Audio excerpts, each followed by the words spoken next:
Welcome back to another episode of some pretty fire poetry. Today, on episode 37, we will be reading How I Discovered Poetry by poet Marilyn Nelson.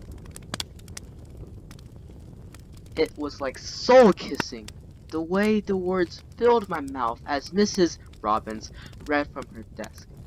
All the other kids zoned an hour ahead to 3:15, but Mrs. Robbins and I wandered lonely as clouds borne by a breeze off Mount Parnassus.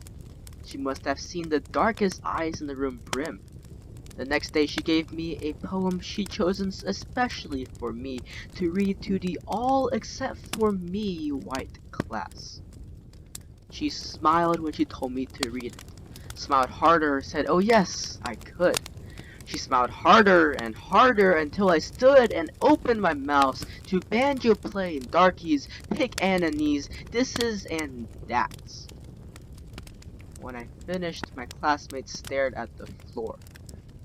We walked silent to the buses, awed by the power of words.